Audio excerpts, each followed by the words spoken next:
another life? They can be. Again, many things, as we have explained, happen when you dream. You can be in spirit tapping into parallel realities, being aware of the connections that you have in life energetically to other lives, counterpart selves, in other time frames, in other civilizations.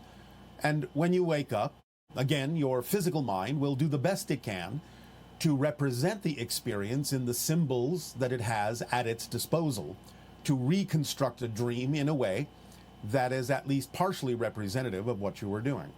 So yes, that can happen.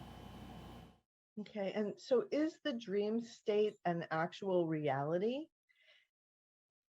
Yes. And the question goes on to say, since all that is now, isn't the dream state our access to other points of view of the infinite? Is the cast of characters in our dreams real in their dimension or density? They can be. Again, it depends on the reason for the creation of the dream. They can be symbolic projections of your own consciousness, or they can be representative of actual encounters with actual beings. Again, your physical mind doing its best to create the representation that most closely resembles the experience that you had in the spirit state, as you say, out of body, in the astral realm. So yes, it's a real state. The idea of the dream, as most people on your planet understand a dream, is simply the, shall we say, representation, symbolic representation of an experience that happened in a real dimension of non-physicality. Okay. And who or what actually sets up the dreams for us? Is there a dream director of some sorts? Why do humans regard dreams as being more profound than daydreams or even day-to-day thoughts? You are the director of your dreams. Now, you may have assistance from spirit guides or from other spirit beings who's in a position to help you assess what it is you need to look at, what it is you need to experience, but you make the decisions as to what you're going to experience, what you're going to look at, what you're going to explore and examine. So you are the director. The idea is that non-physicality is your natural state and therefore, in a sense, more real than the idea of physical reality. Physical reality is another type of dream that you're having. So you know that physical reality is your projection, your illusion, your construction, and therefore, in non-physical reality, you know that that's more truly your real state, and that's why non-physicality seems more real than physical reality when you come from that perspective of understanding.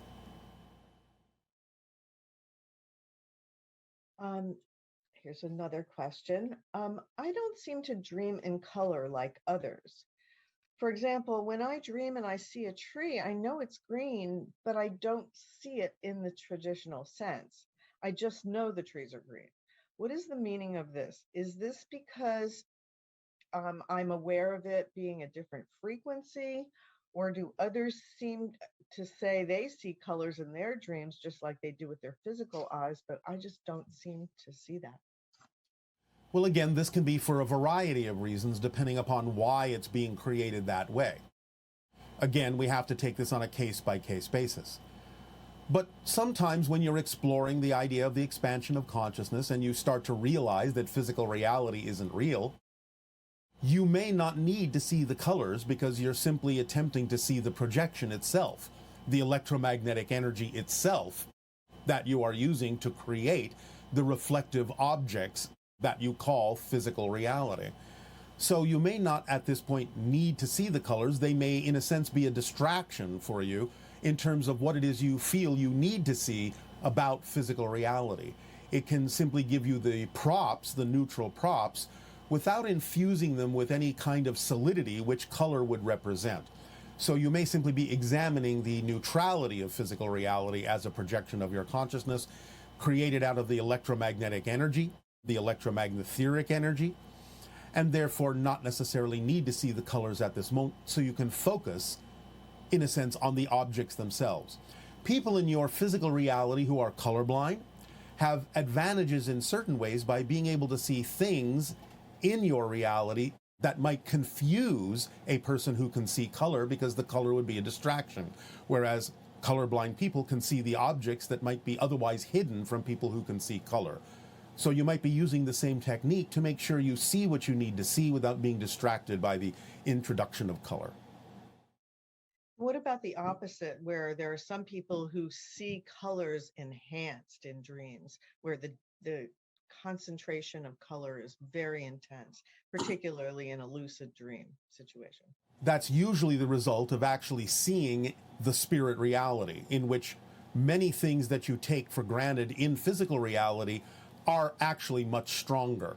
There are even colors in the spirit reality you don't even have or are not capable of even seeing in physical reality. In a sense, no matter how vivid physical reality may seem, it is a pale comparison to the things that exist in the higher spiritual realms in terms of the use of light or the perception of light and color. Well, I know like the difference in coloration, saturation between the mainland and Hawaii is very intense difference. Yes. And then some people seeing Essassani have also said that the color saturation is just amazing and Yes. way beyond even what you would experience here in Hawaii. Because again, it's closer to spirit vibrationally, and therefore the colors are much more powerful. Very lovely. Yes. What does it mean when two people have the same dream at the same time? This person is saying something about shared dreams, where they have an experience where they meet someone in a dream and then they wake up, and then both individuals are able to sort of recount the details of the dream as if they were together in it. Well, it's not as if. Most likely they were together in another reality, sharing a shared experience and remembering that when they wake up in the physical world. It's not that uncommon. The idea involves a telepathic connection, vibrational mirroring, so they can, in spirit, in the astral realm or wherever, share an experience that they will remember as a shared experience in much the same way that you choose to do things with your friends in physical reality and have similar memories of the same event. It's not that unusual. What are other purposes for that? Because obviously when someone experiences that, it feels very mystical and like, oh my gosh, how could that happen? Well, again, only because you make the spirit world something more mysterious than the physical reality. The idea, again, is it's no more uncommon than you deciding to get together with a friend to do something in the physical world. There are things that many people who are friends and members of soul families on the spirit level choose to do together, to explore things together, to share experiences together for a variety of reasons. So again, you're only making the spirit world seem mysterious. But many things happen in the spirit world that happen in physical reality, just in a slightly different way. That perhaps we were created to be harvested for emotional energy called Lush. Perhaps there is a being called the demiurge and archons that attempt to deceive us through channels and fake holograms of a tunnel of light, and angels and life reviews at death to trick us into staying in this earth matrix. And that our true home is the dark, empty void of creation. And my question is, even if we do create our reality here through our beliefs and our actions, and that a system of logic and evidence will appear to support that, how can we know if the whole basis of this creation isn't a trap for souls? Thank you, Bashar. Bye. What a fascinating story. And that's basically all it is. The idea is not to give over to the outdated, old-fashioned ways of interpreting things based on fear-based beliefs. But I'll approach this from a very different direction. I'll give you some quote-unquote practical information about this, and I'll give you a philosophical approach to this idea of there possibly being this soul trap, as it's been called or referred to. First, the practical idea. If you will examine many of the reports of what are called near-death experiences, or transmissions from spirits that have gone beyond physical reality, you will hear absolutely none of this from any of them. So that can be a demonstration that those that have already gone through the experience of physical death in some way, shape, or form and have either returned or communicated about it from the spirit world never mention such a story or such an experience as ever having happened. So that's one side of it that you can explore through your own research into those reports. But here's the philosophical idea and approach. What is the definition of a trap? A trap is something that only works when you don't know it's there. That's how you fall into it. So the idea that such a story exists and that you can actually be aware that there might be such a thing as a soul trap should demonstrate that there's no such thing, because if there really were, you wouldn't know about it. You would just experience being trapped, and that would be the end of it. So the idea is to logic yourself through this by understanding that if you know about a trap, what can you do? You can avoid it. Even if it does exist, you can avoid it by having knowledge of it beforehand. So change your vibration, and you will no longer be equal to the idea that there is a trap. But here's the irony. The trap, if there is one, is the story itself that gets people to believe that there's a trap. That's the trap, believing that there is one. Because then you don't see it coming, in a sense. You don't realize that the story itself you're being told, the story you're being told to buy into, is the trap. So, don't fall for the trap. Now that you know how traps work, don't fall for it.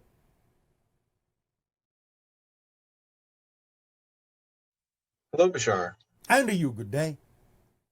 So, you and other teachers often talk about the idea of continuity and continuation after this lifetime experience. Yes, yes. That we're eternal, that we always have more experience, that it never ends. Correct. And I wonder if after we die, we wake up out of time and space, how can we continue to have more experience? Doesn't that rely on time? In some sense, yes. I'm not saying that you become completely timeless when you die. You can experience the idea of timelessness, but very quickly you allow yourself to experience some degree of the idea of time and space. It's just that in the spirit realm, it's far more flexible, far less rigid. But then if we allow ourselves to experience the idea of timelessness, wouldn't we then after that have to experience time again? And wouldn't that rely on time in and of itself, because there's a first this and then that kind of situation? Well, that's a very time-oriented way of looking at things. Mm-hmm. Because in the true simultaneity of existence, in the true timeless state, remember, there's no real experience in the way that you mean it, typically. So that's clearly understood, and therefore, in order for existence to continue to expand its experience of itself, there must be even a minimal imposition of the idea you call time and space, although it can be experienced in a very different way on very different levels that is going to be very foreign to the way you experience the idea of time and space. That's interesting. So I'm getting the sense that there's kind of layers of... Yes. And that also, like, similarly here in this Earth experience, we're experiencing the illusion of continuity by switching frames billions of times per second. Yes. And I was wondering, like, how are we experiencing continuity at all if we're actually projected into all of these frames at the same time? Because you have agreed to play the game of physical reality, which means that even though you are projected into all the frames simultaneously, you don't allow yourself to experience them simultaneously. That's You have agreed to play by the rules of the game, which says you're going to experience one frame at a time, whether you already occupy all of them or not. Does that mean that on a higher level, the whole thing's completely set up already, or is there still somehow wiggle room and free will in that? There is wiggle room and free will because the structure itself is set up. The structure never changes. What changes is your experience and your perspective of the structure that never changes. And it's those experiences that allow existence to experience the sense of growth and expansion and change. Okay. I'm also curious, and maybe this ties into that, and if so, I'll move past it. But Bashar, you often refer to Darryl as your past self, right? For the convenience of understanding a certain perspective, yes. Obviously, we both exist simultaneously. That's what I was wondering, because you also say that cross connections aren't eternal, they're formed for reasons. So I was wondering if there was a fixed relationship there, or if it's just a continuously created cross connection. It is a continuously created cross connection that appears fixed to you because of the nature of your mentality looking at the continuity of the experience. Interesting. And so lots of teachings talk about Earth as a school where we're kind of trying to graduate or complete all of our karma and wake up. Yeah, it's an old-fashioned way of kind of looking at it, and that's all right. But from our perspective, rather than looking at it as kind of a kindergarten in the way many Earth people do, it's really a master class graduating. Because you're learning to transform the idea of limitation into freedom, of darkness into light, of limitation into something that you can master and utilize to your advantage. So it's quite a strong school to learn from. And is there an end game to it where we're trying to finish it, or is it more of like an open sandbox where we come to have the experience that's offered here, but we're not like stuck in it until we're out of it? No, it's both. You can create your own cycles of beginnings and endings within it, according to your own plans and choices.